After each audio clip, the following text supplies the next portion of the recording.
अरे टीवी को क्या हो गया? तो कोई नहीं। टीवी को जो होना है वो होगा। टीवी जो हमारे पुराने घरों में थे, ये उनका कुछ साउंड था, ऐसे आता था। ठीक है। अब ये साउंड क्यों आता था? क्योंकि वो टाइम में टेक्नोलॉजी जो है, इलेक्ट्रॉनिक मीडिया जो है उतना डेवलप्ड नहीं था, इवॉल्व नहीं था, इन्वेंशंस नहीं थे। क्यों नहीं थे? आइए देखते हैं हिस्ट्री ऑफ टेलीविजन से। टेलीविजन की हिस्ट्री क्या थी? Television began in India way back in 1959 as a part of All India Radio when it was formally commissioned on September 15 as an experimental service। देखिए टेलीविजन जो है 1955 1959 में all India radio का part बन चुका था, लेकिन जब वो फॉर्मली कमीशन हुआ सितंबर 15 में, वो एज एन एक्सपेरिमेंटल बेसिस में हुआ। हार्डकोरली हमें यही करना है ऐसा नहीं हुआ, तो उसको एक्सपेरिमेंट करते गए। ठीक है, तो ये जो एक्सपेरिमेंटल था, its aim was to promote social education and general awareness. Social education और जनरल अवेयरनेस के लिए ये टेलीविजन का इस्तेमाल किया गया। इसीलिए आज के तारीख में भी जब हम लोग दूरदर्शन चैनल देखते हैं, प्रसार भारती देखते हैं, डीडी चैनल देखते हैं, तो वहाँ पे कुछ ना कुछ एजुकेशन रिलेटेड होता है, या फिर कोई भी जनरल अवेयरनेस के लिए वहाँ पे लेक्चर्स चालू रहते हैं या वीडियोस चालू रहते हैं। It was not until Mrs. Gandhi, that is Indira Gandhi, was in charge of the Information and Broadcasting Ministry that television was commissioned as a regular daily service from 15th August 1965। तो इंदिरा गांधी जी ने क्या किया, इनको commission किया और बोला कि आपका जो इंफॉर्मेशन एंड ब्रॉडकास्टिंग मिनिस्ट्री जो मैं संभाल रही हूँ, अब उसमें टेलीविजन जो है रेगुलर लोगों को दिखना चाहिए। ठीक है, कब से दिखना चाहिए? फ्रॉम 15 अगस्त 1965। 59 से वो ट्रायल बेसिस में था, जब उनके पास कुछ कंटेंट थे तब वो पोस्ट करते थे, जैसे हम इंस्टा फेसबुक में पोस्ट करते हैं वैसे वो लाइव, उनका एक पर्टिकुलर टाइम था, वो टाइम पे शेड्यूल्ड एयर करते थे। लेकिन इंदिरा गांधी जी ने कहा कि आपको रेगुलर सर्विस देना है, डेली सर्विस देना है from 15th August 1965। Now television transmitters carry Doordarshan signals to almost 3/4 of the country's population. Television जो है दूरदर्शन का वो कैरी करता है पूरे 1/4 ऑफ द कंट्री के पार्ट को। ठीक है। On 1st August 1975, a satellite instructional television experiment, that is SITE, SITE, satellite instructional television experiment, was launched with the help of an American satellite for a period of 1 year when 2,400 villages in 6 states। ठीक है, एक satellite को launch किया American satellite के help से। ठीक है, 1 साल के लिए, और ये 2400 विलेजेस और 6 स्टेट्स को कवर करता था। कौन से 6 स्टेट्स थे? उड़ीसा, बिहार, राजस्थान, मध्य प्रदेश, आंध्र प्रदेश एंड कर्नाटका, जो एक्सपोज हुए area specific programme beamed with the help of the satellite. तो यहाँ पे क्या हुआ, एरिया स्पेसिफिक हमको प्रोग्राम्स बीम्ड करते थे, एयर करते थे, किसके मदद से? Satellite instructional television experiment, that is SITE, जो लॉन्च किया गया किसके मदद से? अमेरिकन सैटेलाइट के मदद से। कितने साल के लिए? 1 साल के लिए।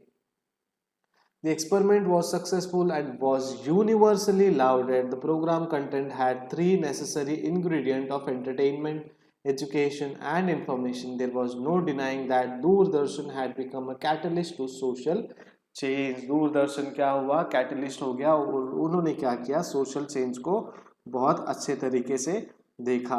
ठीक है, तो ये दूरदर्शन जो है, इन्होंने बहुत अच्छा काम किया। ठीक है, तो ये दूरदर्शन के बारे में अभी इन्होंने क्या कहा, एक्सपेरिमेंटल जब ये काम हुआ, वो एक्सपेरिमेंट जो है सक्सेस होता गया। ठीक है, और ये जो सक्सेस होते होते क्या हुआ, यूनिवर्सली लाउडेड, पूरे वर्ल्ड में इसका नाम होने लगा कि इंडिया ने बहुत अच्छा काम किया है। Program content had the three necessary ingredient entertainment. देखिए अभी के तारीख में हमारे पास क्या होता था, एंटरटेनमेंट एंटरटेनमेंट एंटरटेनमेंट, लेकिन पहले पहले क्या कंटेंट होते थे उनके? एंटरटेनमेंट के साथ साथ एजुकेशन और इंफॉर्मेशन। ओके, तो EEI होता था, E for entertainment, E for education and I for information. ठीक है, तो ये जो इंफॉर्मेशन है वो बहुत ही इम्पोर्टेंट था। ठीक है, सेट बनाया ये, तो ये जो इंफॉर्मेशन है बहुत ज़रूरी था और इस वजह से दूरदर्शन का बहुत नाम हुआ और उन्होंने अभी सोशल चेंज के बारे में सोचा। One of the most popular program of Doordarshan has been the rural program called Krishi Darshan which was launch on 26 January 1967। बहुत पॉपुलर प्रोग्राम क्या था दूरदर्शन का? कृषि दर्शन था, जो लॉन्च हुआ 1967 26 जनवरी को। Doordarshan also caters to many schools and universities in the country through its educational TV and open university program. ठीक है, दूरदर्शन क्या करता है, बहुत सारी यूनिवर्सिटीज़ और उनके एजुकेशनल इंस्टीट्यूट्स एंड स्कूल्स के साथ टाइप्स है और वो उनके एजुकेशनल टीवी चैनल के साथ और ओपन यूनिवर्सिटी प्रोग्राम के साथ कुछ लेक्चर्स डिलीवर करते हैं। In 1982, Doordarshan went into color and created its own national network through the help of INSAT IA। INSAT IA technology की वजह से वो जो ब्लैक एंड व्हाइट था वो अब ऑन एयर करने लगे कलर टेलीविजन प्रोग्राम्स को। ठीक है, तो ब्लैक एंड व्हाइट से अब वो कलर में आ गए और कलर प्रोग्राम उनका टेलीविजन में एयर होने लगा। Doordarshan now with the help of INSAT 1B and microwave facilities, Doordarshan is able to cater to a very wide area of country in terms of imparting information and entertainment। पहले तो insight 1A में उन्होंने black and white to colour में convert किया, अब insight 1B में क्या किया, माइक्रोवेव फैसिलिटीज के साथ उन्होंने wide area of the country cover करना चालू किया और इंफॉर्मेशन और एंटरटेनमेंट को इम्पार्ट करना शुरू किया। Some of the significant presentations have been the 9 Asian Games, NAM Summit, Chokum Conference, Republic Day parades, Independence Day celebrations, etc. तो बहुत significant presentations यानी significant on air जो televisions पे हुआ वो ये सारे चीज़ों में हुआ। 9th एशियन गेम्स को उन्होंने कवर किया, नाम समिट जो NAM समिट होता है गवर्नमेंट का उनको किया, चोगम कॉन्फ्रेंस जो हुआ था उनको ऑन एयर किया, उनके बारे में इंफॉर्मेशन दिया। रिपब्लिक डे परेड और इंडिपेंडेंस डे का जो सेलिब्रेशन होता है वो भी दूरदर्शन ने लोगों को घर घर दिखाया कि इस तरीके से दिल्ली में हमारे जो रिपब्लिक डे परेड होते हैं और इंडिपेंडेंस जो है वो सेलिब्रेशन मनाया जाता है। Television went commercial from January 1 1976। देखिए अभी तक 1976 1 जनवरी से पहले यानी 1975 31 दिसंबर तक वो कमर्शियल नहीं था, लेकिन 1 जनवरी 1976 से कमर्शियल होते गया। Now good number of sponsored programs are telecast on Doordarshan. अब ये स्पॉन्सर्ड प्रोग्राम टेलीकास्ट होने लगे और उनका रेवेन्यू जो है इंक्रीज होने लगा। On March 22, 2000, INSAT 3B was launched under the INSAT series.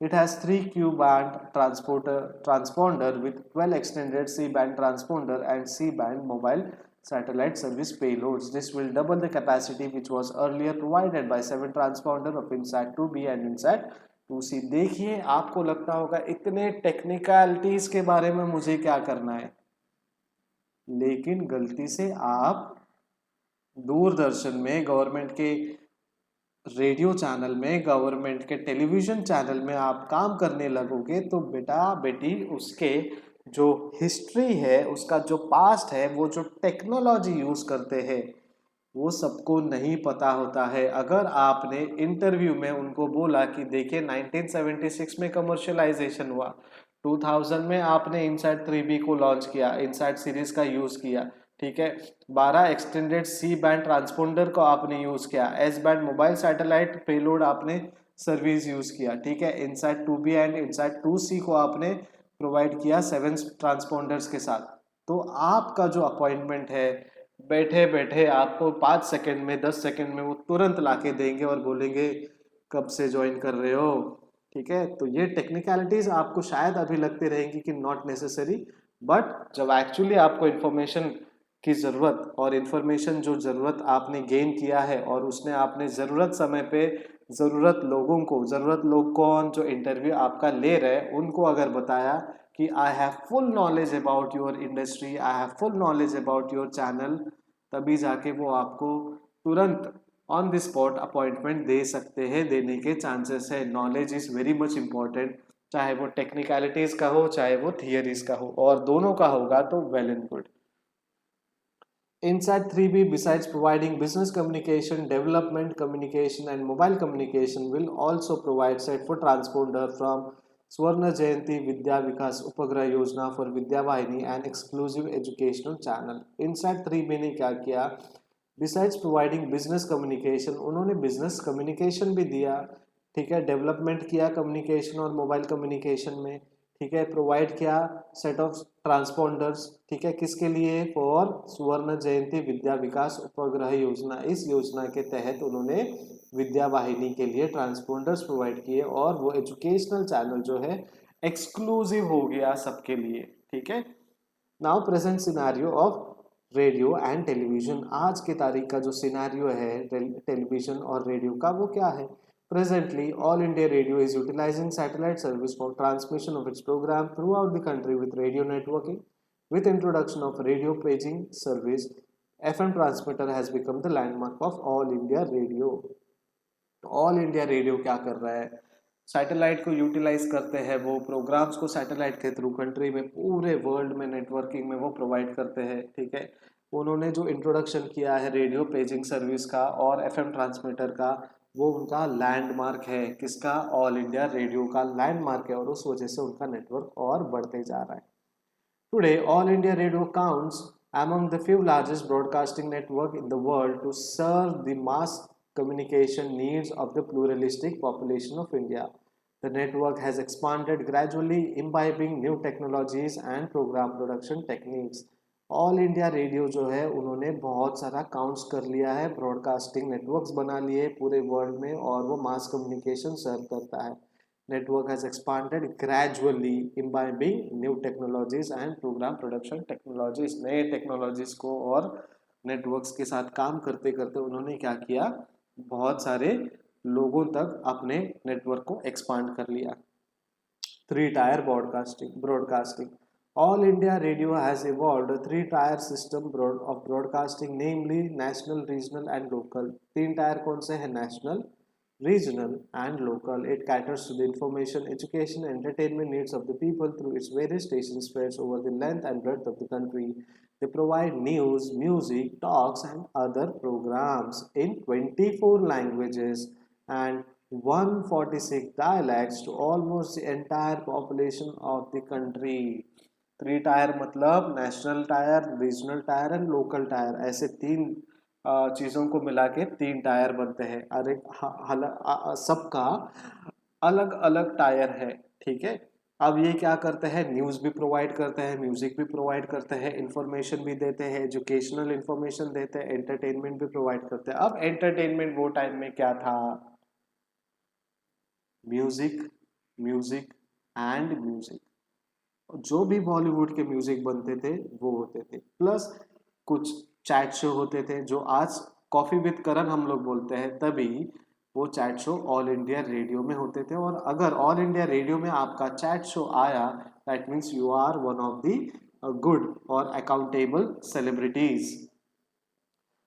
Regional and sub-regional stations located in different states from the middle tier of broadcasting, local radio and community radio is comparatively new concept of broadcasting in India. Each of the stations serving a small area provides utility services and reaches right into the heart of the community, which uses the radio to reflect and enrich its life. तो regional and सब regional stations को locate किया बहुत सारे अलग अलग states में, ठीक है। मिडिल टायर ऑफ ब्रॉडकास्टिंग उन्होंने देखा और एलोकेट किया एक अलग चैनल को, ठीक है, नॉट चैनल बट अलग अलग ब्रॉडकास्टिंग नेटवर्क को। Local radio and community radio is comparatively new concept of broadcasting in India. देखिए, लोकल रेडियो भी एक कंसेप्ट है और कम्युनिटी रेडियो भी एक कंसेप्ट है। अगर टाइम मिला तो मैं इस पर भी वीडियो लेक्चर बनाऊंगा।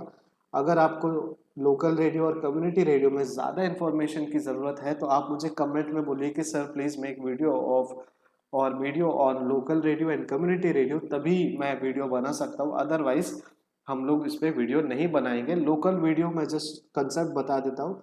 Local video is nothing but local radio is nothing but एक पर्टिकुलर लोकेलिटी के लिए वो रेडियो बनता है, और कम्युनिटी रेडियो जो है एक पर्टिकुलर लोगों के लिए हम लोग रेडियो बनाते हैं। दोनों का सेम मायना है, दायरा है। लोकेलिटी और कम्युनिटी आर नॉट डिफरेंट जब वो रेडियो के बारे में बात करते हैं, लेकिन इनका जो नेटवर्क है बहुत छोटा होता है, 3 से 4 किलोमीटर, मैक्स टू मैक्स 5 से 6 किलोमीटर तक वो नेटवर्क बड़ा होता है। ठीक है। बॉलीवुड में अमिताभ बच्चन जी जो है वो कम्युनिटी रेडियो उन्होंने चालू किया। ये कम्युनिटी रेडियो क्या है? कम्युनिटी रेडियो मतलब अपने जो आसपास लोग रहते हैं, ठीक है, एक पर्टिकुलर कम्युनिटी नहीं, जो लोग रहते हैं, रेसिडेंशियल कम्युनिटी जो है, उनके लिए वो रेडियो होता है। अब अमिताभ बच्चन जी क्या बोलेंगे उस कम्युनिटी रेडियो में? वो एक इतने बड़े सेलिब्रिटी है जिनको लोग सुनने के लिए तरसते हैं। तो हमें ये जानना होता है कि आज अमिताभ बच्चन जी क्या काम करने वाले हैं, आज अमिताभ बच्चन जी हमें किस टॉपिक के बारे में बताने वाले हैं। तो बीच में न्यूज़ में ये भी आया था कि अमिताभ बच्चन जी जो है वो कम्युनिटी रेडियो भी चलाते हैं, जिस वजह से उनका भी कुछ एक नया एक्टिविटी जो है, नया स्किल जो है उनके अंदर का, और उनकी बहुत इच्छा थी कि वो रेडियो में काम करें, लेकिन कुछ रीजंस के वजह से उनको रेडियो में नहीं लिया गया। उसमें सबसे मेजर रीजन जो था उनका आवाज़, और रेडियो चैनल ने, ऑल इंडिया रेडियो चैनल ने उन्हें कहा था कि सर आपका जो बेस है आवाज़ का बहुत हैवी है, उसकी हमें ज़रूरत नहीं है। शायद उस समय नहीं होगी, लेकिन जैसे जैसे बॉलीवुड में चेंजेस होते गए, जैसे जैसे उनको इंडस्ट्रीज में नाम होता गया, अब यही ऑल इंडिया रेडियो उनको रिक्वेस्ट कर रहा होगा या किया होगा बहुत बार। ठीक है। ऐसे बहुत सारे कमर्शियल रेडियो चैनल जो है उनको वो आवाज़ देते हैं, चाहे वो विशिंग के तौर पे हो, चाहे वो इंटरव्यूज के तौर पे हो। ठीक है। तो ये कम्युनिटी रेडियो और लोकल रेडियो जो छोटा कंसेप्ट है, ठीक है, इसके अंदर भी बहुत टेक्निकलिटीज के बारे में बात हो सकती है और डिटेल्स के बारे में बात हो सकती है। ठीक है। तो ऑल इंडिया रेडियो का 3 टायर कंसेप्ट है ये। News services, this is All India radio, the news read by. ठीक है। These words ring all over the country every hour, day and night, broadcasting news bulletin in Hindi, English and 17 regional languages. जैसे ही radio में आप radio चालू करोगे एक particular time पे, ठीक है, समझिए आपको दोपहर 2 बजे रेडियो बुलेटिन आता है, न्यूज बुलेटिन आता है, आप 1:55 को ही रेडियो ऑन करके चैनल सेट करके बैठे हो। जैसे ही वो चैनल में रेडियो शुरू होगा और ब्रॉडकास्टिंग जो है न्यूज का वो शुरू होगा, तो शुरुआत ऐसे होगी, this is All India radio, the news read by so and सो। वो अपना नाम बताएंगे, उसके बाद वो आपको न्यूज बुलेटिन बताएंगे।